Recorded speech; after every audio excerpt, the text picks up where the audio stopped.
Are you ready for another cold case? Cold case. Not a hot case. It's a cold case. Not a warm case. It's pretty cold. They're pretty cold chilly. cases. Okay. Ready? Let's go.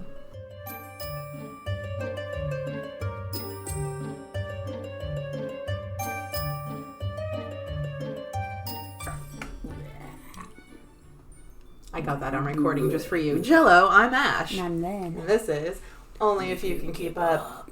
Okay, so I think we've never defined what a cold case is for all you happy campers out there that don't know. So cold means when something's actually pretty chilly. Okay. It's a case that has no leads, no nothing, and it has went cold, and there's nothing they can do to continue on. Yeah, that's There's it. words There's there that nothing. just didn't come out. Like, they can't continue investigating the case because there is nothing. And a lot of cold cases are really, really old. Mine's old. I don't know how old yours is. Mine's from the 70s, so. Mine's older. I win. No, I'm joking. Anyway, so go ahead. Yours is probably more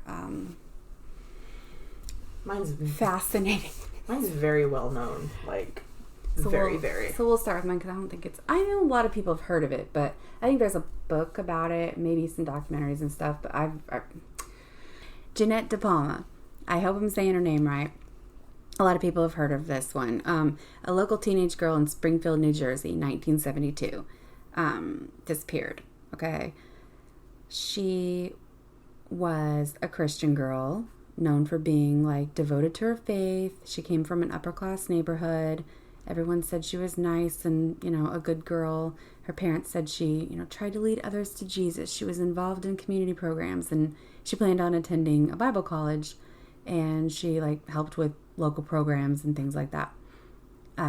So no signs of, having any major behavioral drug use, things like that. Like, she had a good childhood and everything, so it wasn't I'd read mixed stuff. Like, she came from a big family. Some people thought they were kind of outcasts. Some people thought they were weird. Like, really religious children can well, from be what an I issue. read, and now this wasn't official articles, but things I'd read in different posts and stuff.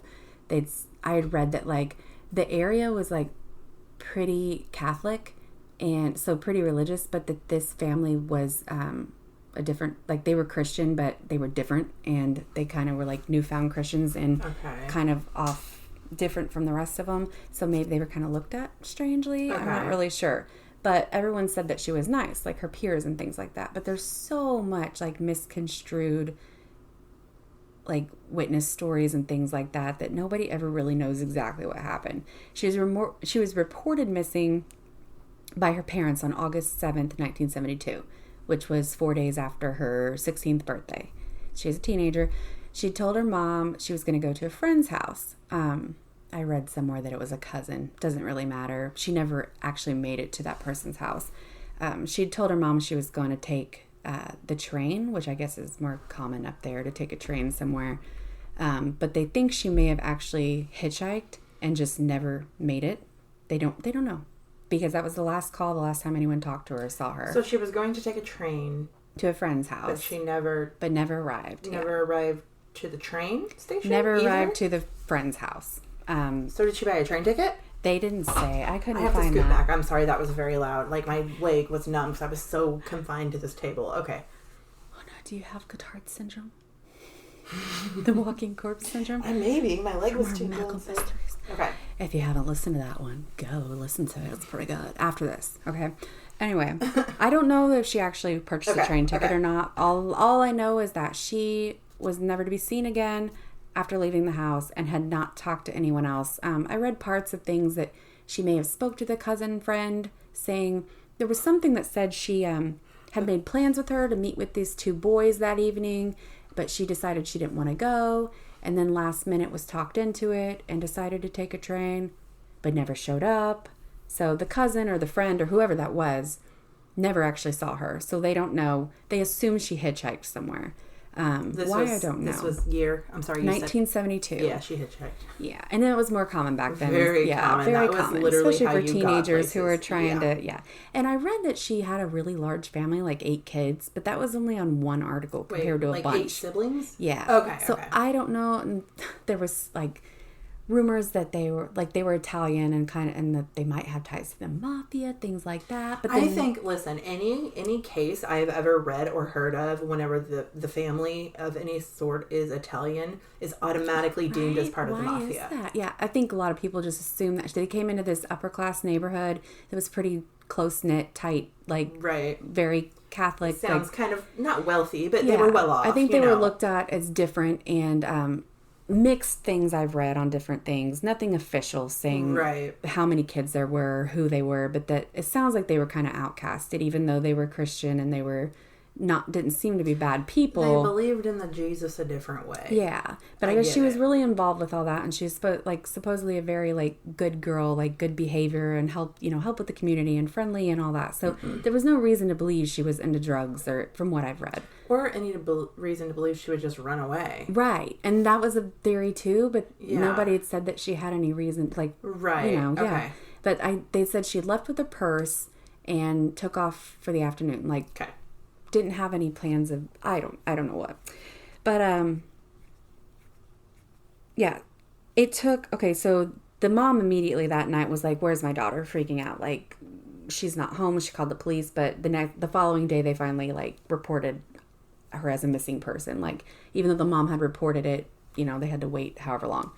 So they finally start looking, whatever, but it took 6 weeks. Okay. 6 weeks finally, September 19th, 1972, a corpse was discovered atop a cliff, a towering rock formation high above an abandoned former crystal and gravel quarry. I think it was I don't know how to say this, the Hudal quarry in New Jersey. Now it's bisected by an interstate, and it's nestled between a golf club and a reservation, so it's not what it used to be. But okay, hold on. So, we just jumped. 6 weeks. They reported her missing, and it took 6 weeks for anything to come up. Any leads, anything. So they searched for her. From what it looked like, they searched. The parents searched everywhere for 6 weeks, and then all of a sudden a body is found. So that's where there's a gap. That 6 weeks, it sounded like the police didn't really try hard enough. The family wasn't really happy with the way the police were, so they were trying their own stuff, and just nothing came up. But and this was just random. 6 weeks later. And it was it was a rock quarry. They found but they found it because it was a dog from the area, from an apartment complex nearby on Wilson Road. It said the Batussel Gardens apartment complex. Doesn't matter. Anyway, he had been out. I guess he brought back a badly decomposed forearm. I knew you were going to say something body part. Decomposed forearm. He brought it back to his owner and was like, "Look what I found, Daddy." And the owner was like, "Fuck you." And called the 911. I've read different parts that it was a woman out walking her dog, or that he came home to her. But either way, it was he brought it back to his owner. The dog brought a piece of a corpse. Yeah. So then that's when they sent them out to the area to start looking. Right. So it's this rock quarry, but it's this hill above it, like a towering rock formation. Okay. And it's the body was laid face down with one arm missing, but that's it. There's no her.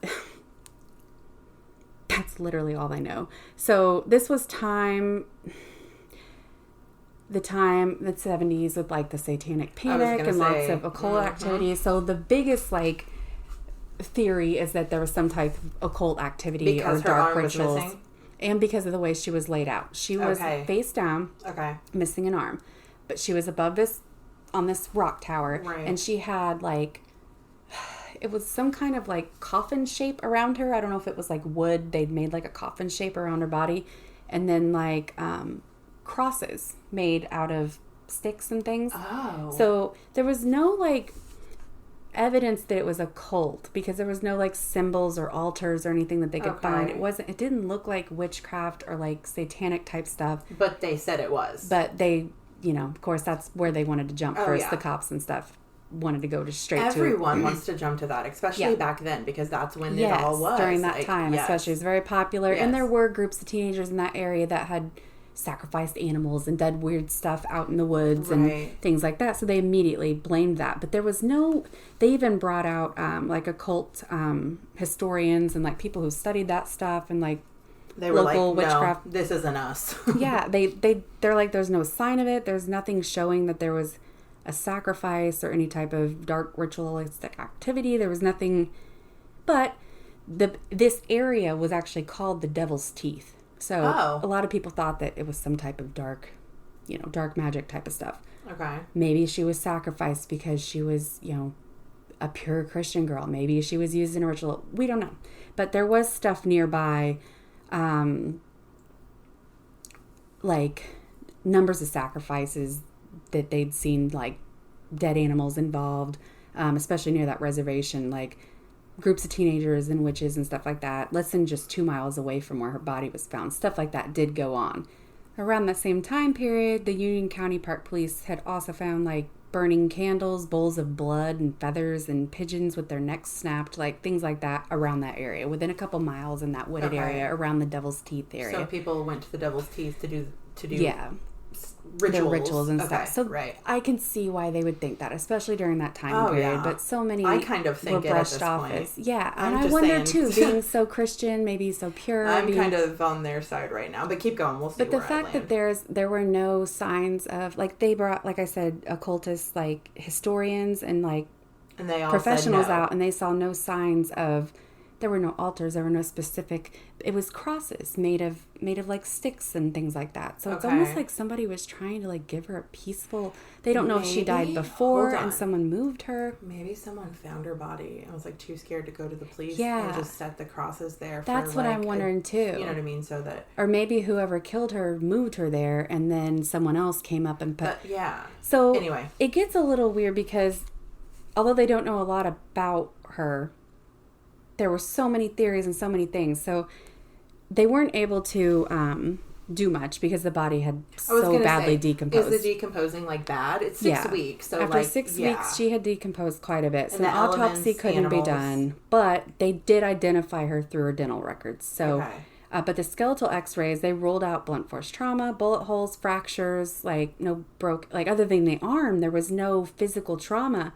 And her death, was never determined what actually happened to her body. Some people wonder if maybe it was strangulation.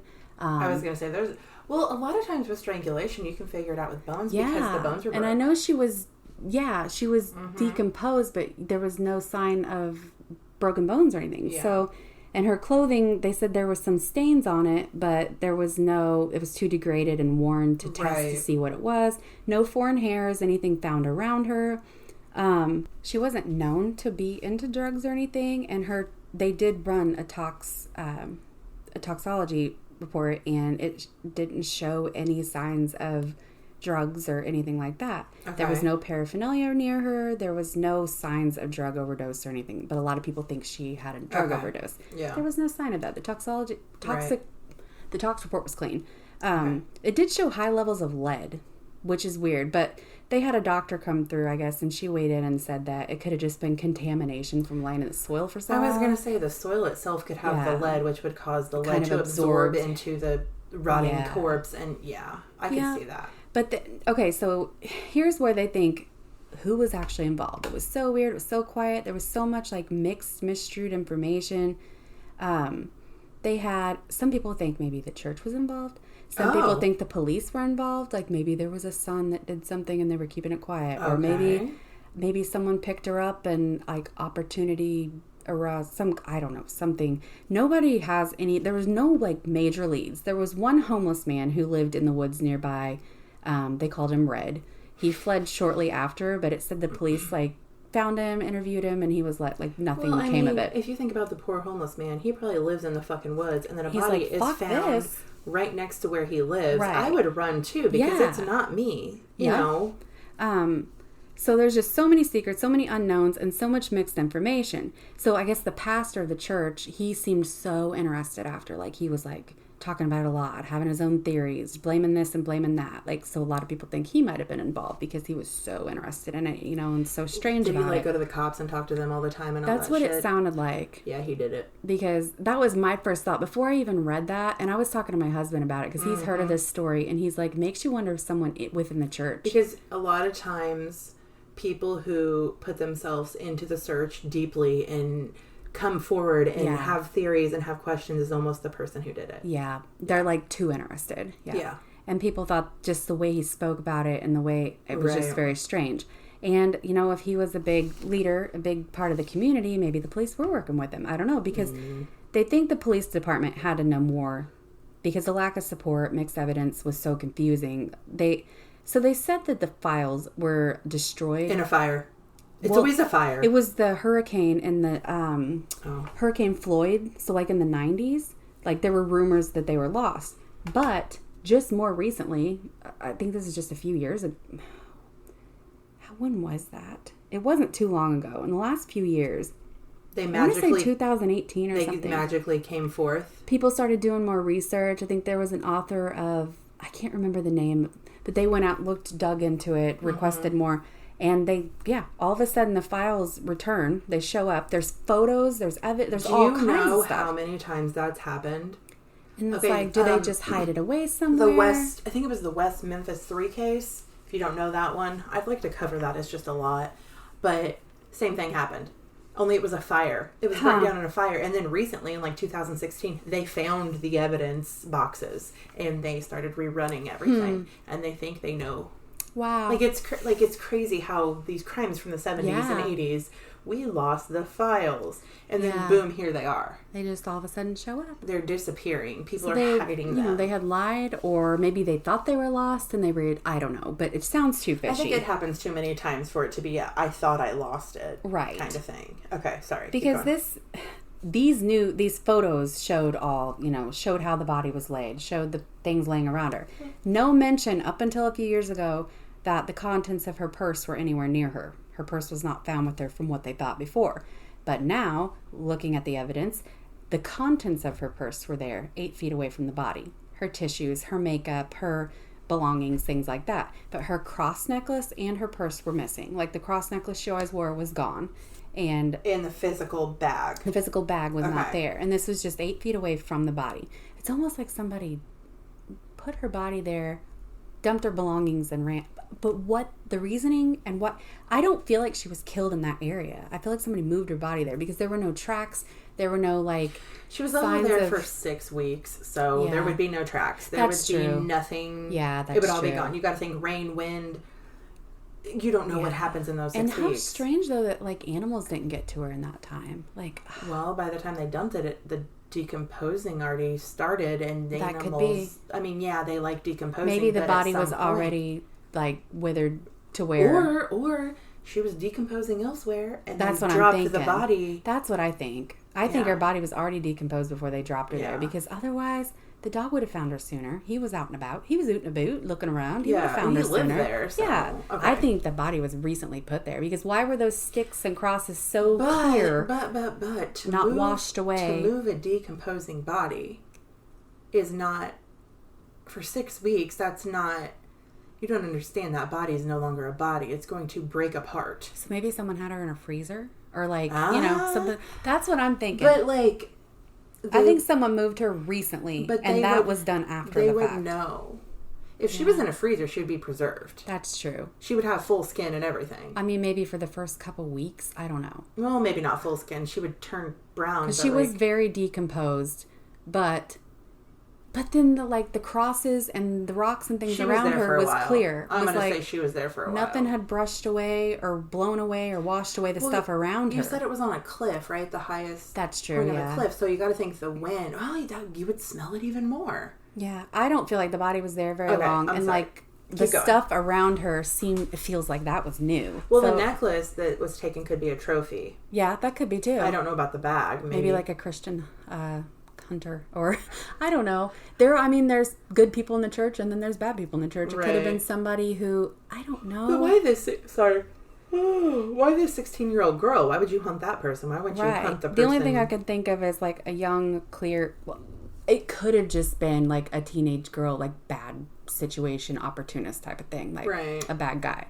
Because there were murders, there were other teenage girls that were killed not too far away within that couple years, but they were more brutal. There was a serial killer who killed 2 young girls around her age, and they were kind of similar situations, but they were a lot more gruesome, and they didn't match her. Okay, listen.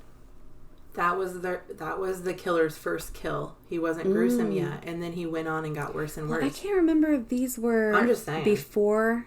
I want to say they were within a couple years, but they tried to match it up with him, but they could. It didn't make sense. Okay. I guess. Okay. But that is the biggest theory. Like, I don't know. I think the preacher be going around killing them. It's really interesting because there were no other leads.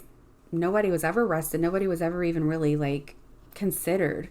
And this is 50 years now. And they've found more evidence since then and still no idea. Have they ran DNA and stuff since then? Like, a lot of things are running DNA now. And on the clothes? Because back then they didn't have... Yeah, no. Right. DNA didn't start until the 90s, and that's when it was, like, minimal. I'll look that up later on the DNA. Because they had, like, pieces of her clothing and stuff. So surely they could test the stains and see. Yeah. But I don't know. They're, like, closing hella cold cases because of DNA from the 60s and 70s, and they're running it now, and they're finding, like, family members or even the person who's done it. Wow. Like, now, because we have amazing DNA, like, such testing. Advanced technology now. Right. Yeah, I'll have to look more into. I searched and searched. I could not find any more. It was, like, I'd find stuff that was, like videos on it or, like, Reddit posts, things like that, but there were not a lot of articles about her. Maybe I was searching the wrong words, but I'd like to read the book and, like, maybe watch the videos. It was hidden because it's a religious type of that situation. Could be. Because not sorry, people hide that shit. Because a lot of people think it wasn't religious at all, that she was just a teenage girl hitchhiking, got picked up, blah, blah, blah. Some people think someone moved the body or found her and tried to give her, like, a burial, a respectful, like, you know, let's place some crosses around her. If you go into it, here's my criminal minds brain. If you go into it, all the crosses and everything around it, and the fact that she's, like, her face is covered and everything, because her head's down means remorse. Yeah. So if the person who killed her did that, then they obviously, there's remorse. But if someone found her like that and did that, why didn't they report it? So it makes you think. Yeah, I don't know. So that makes me think it might have been someone in the church because of the maybe crosses. Someone came back and that could be too. I don't know. Is that all? Yeah, that's all I got on her. So there's, like, nothing. It was just really nothing. Yeah. Jesus. But I don't think it was, like, occult activity so much as, like, maybe someone in the church that fucked up and was like, now I'm going to go back and make up for my sins or something. Like, keep adding more crosses to, I don't know. That ain't going to work. I don't think that makes up for anything, just so you know. It's so strange. Yeah, nothing else. That was all. And the end. Okay. So mine is one that I know 99.9% of humans have heard about, but I guarantee you don't know, like, the whole story, like her backstory and everything. We're going to do the Black Dahlia. Okay. Do you know? I know bits and pieces. I've never dove in too far, so. I've never dove in. Like, I guess I had, like, an idea of what I thought it was. Like, of course, I've seen the shows, I've seen all that stuff, but it's like you don't really pay really deep attention till you do the freaking research. Yeah. Okay, Elizabeth Short was her name. I saw a couple places where she went by Betty. I saw where she went by Beth. But I'm calling her Elizabeth because I don't know what she wanted to go by. Okay? She was born July 29th, 1924 in Boston, Massachusetts. Boston, Massachusetts. That's not a Boston accent. You have normally a very good Boston accent. So, okay. Cleo and Phoebe were her parents. She was the third of 5 daughters. So they had 5 little girls. Could you imagine? Gosh. Could you imagine having 5 daughters? Our 2 daughters. In the 20s? Like 20s and 30s? You know what I mean?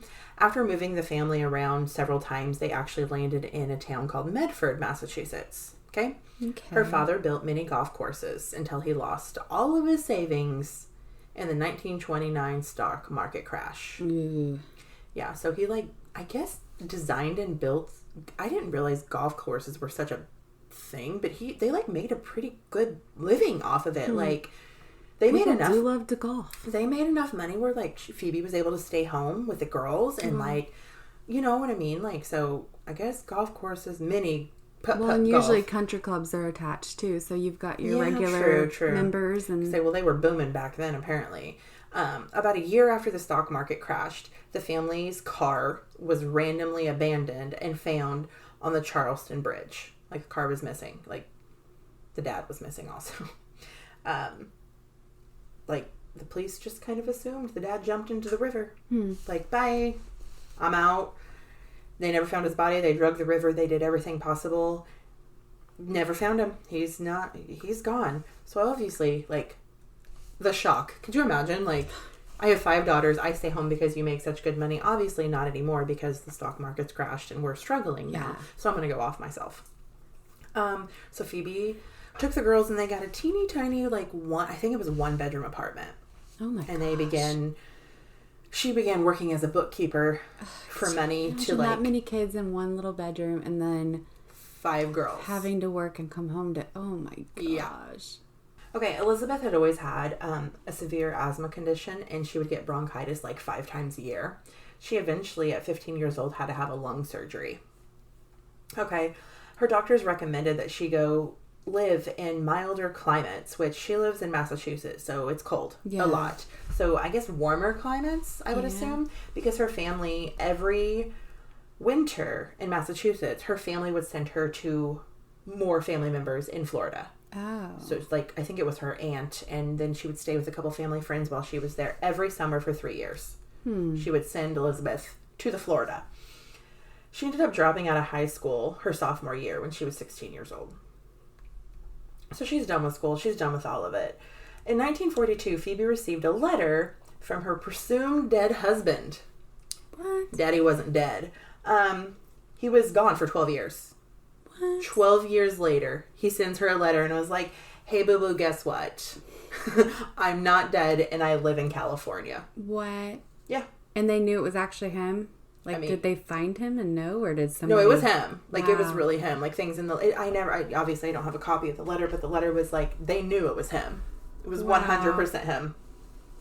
So when Elizabeth turned 18, she decided to move to California to live with her father because she wasn't handling her mom's situation. She didn't like the Florida situation. So she moved to the California to live with her dad. She had not seen her father since she was 6 years old.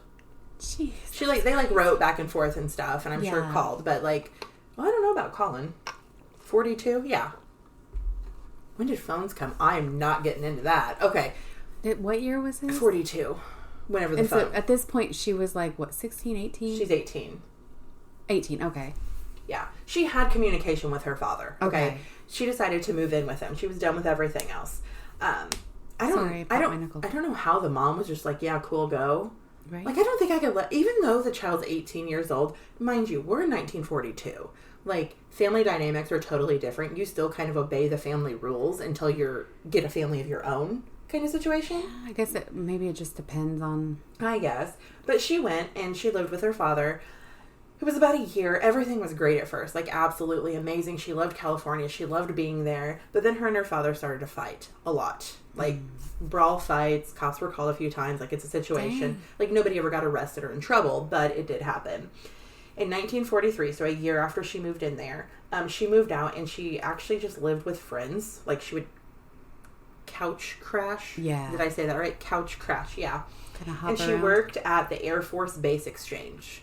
So she was getting in with these little army men's. You know what I mean? She started dating a U.S. Army Air Force sergeant that reportedly abused her a lot. Oh. Yeah. She actually ended up leaving him and she moved to Santa Barbara, California. Okay. On September 23rd, 1943, she was actually arrested for underage drinking at a local Army bar. So she got arrested.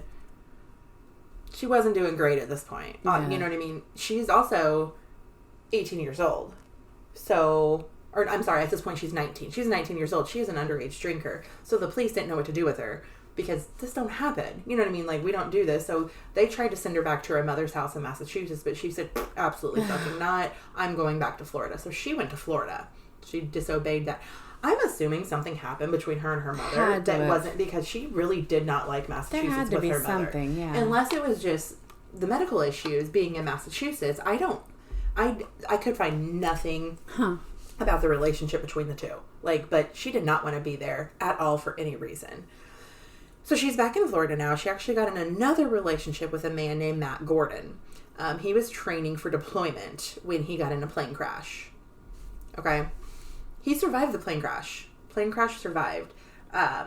While he was recovering in a hospital in Asia, he wrote to her and proposed. Will you marry me, boo-boo? I love you. That was in 1945.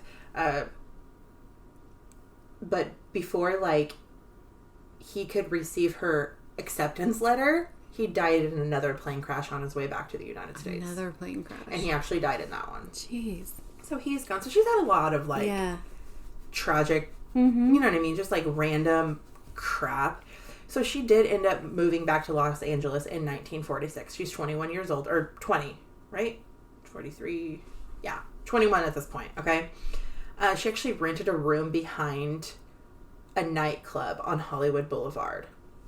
She rented a room. She got a job that's there. Just asking for trouble. Well, yeah, pretty much. Are you ready for... Okay, we're up to her last days, like, already. Okay. Like, we're here. Okay, first of all, I want to say, whenever I think of the Black Dahlia, I always think she was an aspiring actress who was, like, brutally murdered. Yeah. She was not an actress. She had nothing to do with acting. Period, the end. She never... I don't know if that's just in my brain, but, like, that's what I thought she was. Like, I truly thought she was an actress on movies and TV shows, and somebody murdered her, probably because they had seen her in something before. You know what I'm saying? Yeah. No acting at all whatsoever. I had her as, like, a famous, I don't know, famous, but, like, well-known, like, yeah, like, very loved. I don't know. Okay. Just days before she was discovered, on January 9th, 1947, she returned home after visiting her married boyfriend. Mm-hmm. She had a married man.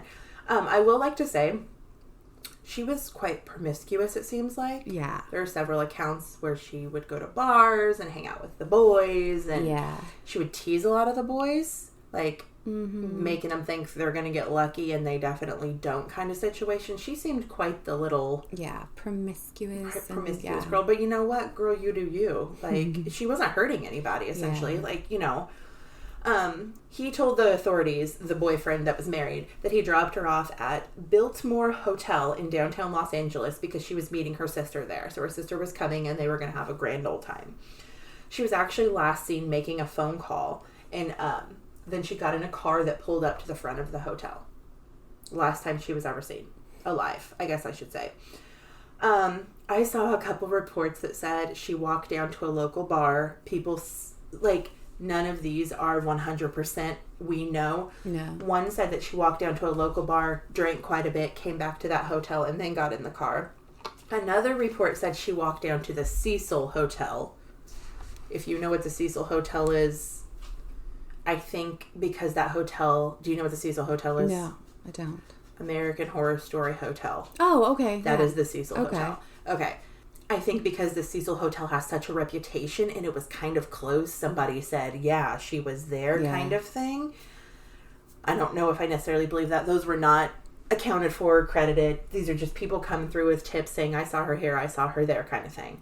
Okay, she was actually seen by the hotel staff in front of the hotel getting into a car. On January 15th, 6 days later, this is 6 days after she was last seen, her body was found at Leimert Park. Betty Bernsinger was pushing her daughter through the park. Like, nice little day to go strolling with my kid, you know. She thought she saw a mannequin laying on the ground. So she obviously got closer because it was very confusing. But no, it was 22-year-old Elizabeth Short's body. Okay, I'm throwing a huge motherfucking trigger warning in here because I'm going to describe her body and it's nothing pretty. Like, it's very bad. A super ill. Like, triple ick. If you don't like gory, fast forward, hit that 30 plus for a few times until you get away from this, okay? She was completely naked. Okay? Her body was cut in half at her waist. Completely cut in half. Jeez. Her blood was completely drained. There was no blood at all. That's why she looked like a mannequin, because she was essentially porcelain because her blood was drained. There was no blood around her, though. So she was obviously not drained or cut there. Some of her organs, like her intestines, were found under her butt. Like laying on the ground, and then her butt was placed on top of her organs. Jeez. Pieces of flesh had been cut from her thighs and her breast. Like, just little squares, little... cut off. Like to make a quilt. Mm-hmm. Her face. If you know the Black Dahlia, you know all about her face. She had bruises all over her face. She was slashed on both sides from the corners of her lips to her ears. all the way up. This is actually called a Glasgow smile, and it originated from street gangs in the 1920s. Mm. Her body had been completely washed clean with gasoline. Her upper part was about a foot away from her bottom part, so they were not touching at all. She was posed with her hands over her head, and her elbows were bent at right angles. Huh. So like a mannequin. She was like a doll. Yeah. Exactly. I did the motion. You got it. I hope they do. Her legs were also spread apart. For sexual assault, they did say that they think she was sexually assaulted, but there was absolutely no sperm, no DNA whatsoever within her, so they don't know if it was with an object or something along those lines. Her cause of death was actually hemorrhaging from the blows to her head. Mm. So the torture she was not alive for. The cutting in between, there was no bruising on her skin, so she was gone before they cut her all the places. They do not know about the cutting of the face, though. There's a possibility she could have been alive for some of that. I do not know. That's just something I read. I'm not 100% on that. She was actually identified by fingerprints from her arrest years before when she got arrested underage. Right. It's the only time she'd ever been fingerprinted, and that is how she was identified, was by that arrest made in California. Okay, a reporter from the Los Angeles Examiner contacted her mother. Like, mama knows nothing. This is like, we found out who she is, okay? I contact her mom. And he had told her Elizabeth had won a beauty contest and asked her all the questions about her for the article they're going to do about the beauty contest winner's mother. All the things she knows, all the things she loves, everything about this woman, like the nitty-gritty details about this girl. After all the information was given, they're like, by the way, they just found her body. Have a good day. Wow. Yeah, that is how her mother found out her daughter was brutally murdered. And I mean, this is the 40s, but still, reporters are a big part of this. Like it was back then. Reporters were always so fucking up the asses and involved. Well, technically, I guess they still are, because our media be popping off. Like, fuck that shit. And back then, the newspapers, they had to name everything. We have the Golden Gate Killer. We've got the, you know what I mean? Everything has a motherfucking name. We can't just be like, somebody murdered her. It's got to be a fucking name. Okay, the movie was called The Blue Dahlia. It had came out the year before. And after they found out who she was, and they kind of interviewed people that she knew and everything, everyone said she loved to wear black. She was quite promiscuous. She liked the bold red lipstick. So they decided to call her the Black Dahlia. And it ran fucking everywhere. Like, people know the name. Maybe that's why we have the actress thing in our head with it. Like, because there was such a big spin on it with the media. The Black Dahlia, I know that name more than I know Elizabeth Short. Yeah. You know what I mean? Like, if somebody were to say to me Elizabeth Short, my brain would seriously have to think about who she is. Yeah. Versus the Black Dahlia, instantly I know. Yeah. Airplanes taking off. 3, 2. Every time. This is not a good day for this. So on January 21st, not 4th. On my birthday. January 21st. Happy birthday to you. 1947. You weren't thought of. 6 days after the body was found. Okay, so 6 days later, we know who she is. She's been identified. We're already calling her the fucking Black Dahlia at this point. 6 days later, somebody who claimed to be the killer called the editor of a magazine called The Examiner. They called up and they said he congratulated him on the job he did covering the case in the newspaper. Said, "You're doing fucking awesome, bro."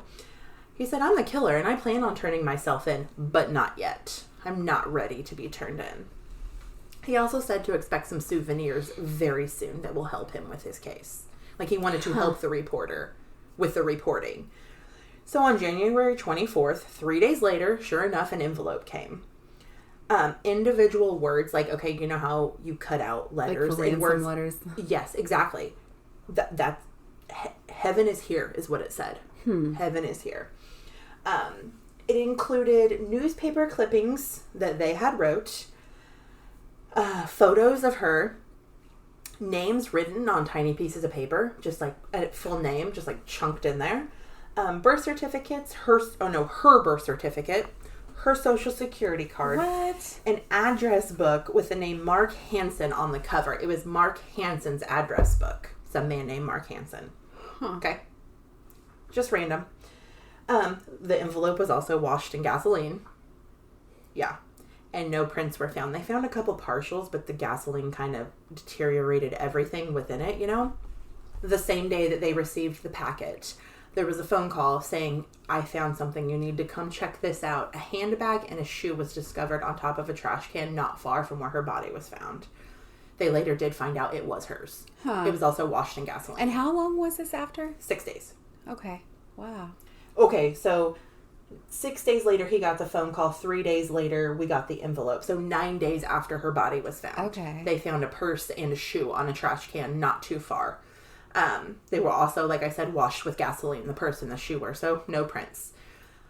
A total of 150 men were questioned from the address book, from the little pieces of paper in the envelope, and Mark Hansen obviously was questioned because this is his fucking address book. Yeah.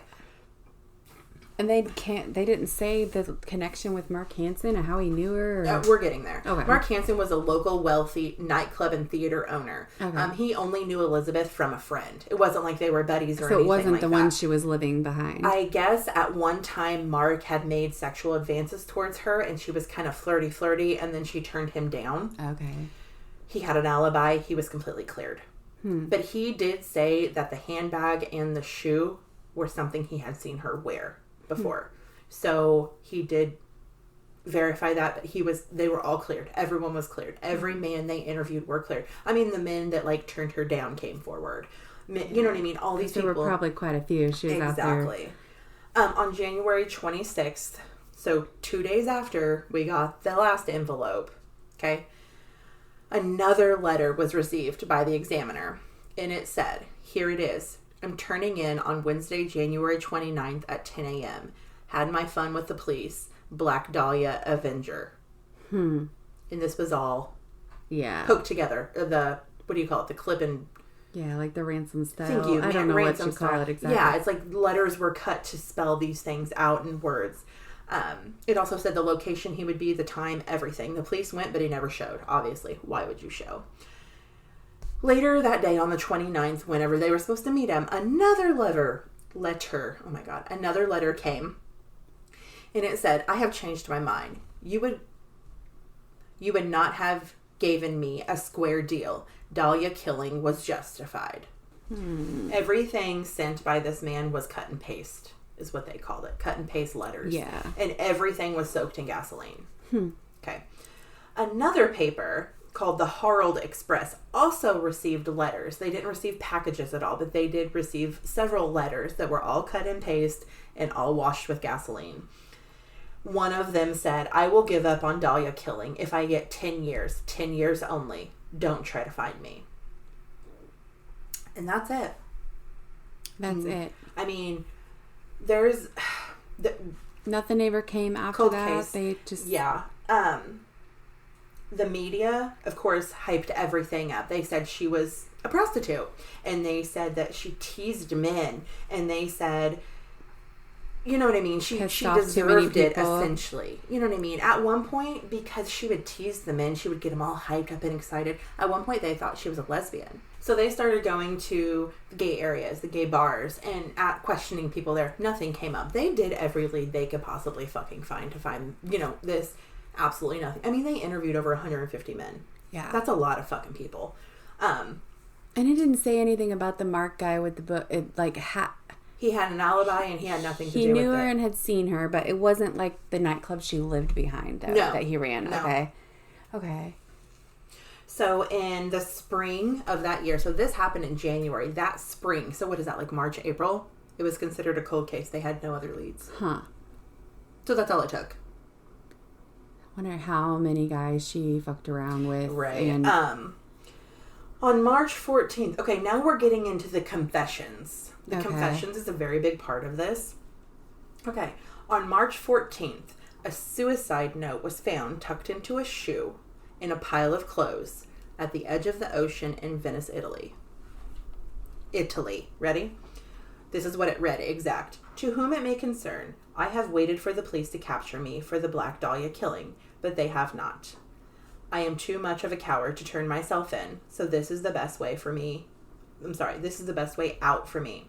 I couldn't help myself for that or this. I'm sorry, Mary. That's just one. Okay.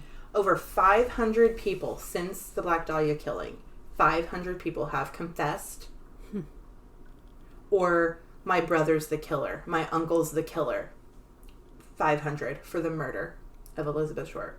And I think... Okay, I'll wait on what I think. Okay, during the actual investigation for, the 3 months they investigated, because January to fucking March, 60 people confessed, saying I did it. They checked every one of these stories out. Every single one came back false. It is actually considered the oldest cold case in Los Angeles to this day. That's it. Like, they have no fucking clue. There was never any other people like this. There was never another murder they found with a girl's face or the body. Nothing. There's some theories I read. Of course, there's always theories. One, of course, I saw aliens, because that's always... We throw that in. Yeah. One is I thought aliens with her dad in the beginning, but then he reappeared, so it couldn't have been... No, he just said, I'm not dealing with this family life, deuces, and faked his own death. But anyway, there was one theory about a doctor who lived not too far away who was known for creepy experiments. And maybe he's one of the guys that she fucked with. It could be, but I'm pretty sure he was questioned and nothing came of it. Like, you know what I mean? You also have to think, this is 1947. Right. We are not, we don't do what we do now. Like, so my first thought, of course, was the wife of the man she was fucking around with. Possible. Like, the most recent one. He was questioned. He had an alibi. He dropped her off and went straight back to his wife. I don't think it was him, but I thought about his wife. And then, not just her alone, though, because I feel like there were other women that were pissed off. Okay, but you have to think general. Of what was done to her. I feel like it's the work of more than one person. Moved. Yeah. She was moved. And around her body, all they found was one high heel impression in the ground, which they think it was a high heel because, like, it could be so many things. And, like, a sack. And that's it. Very strange.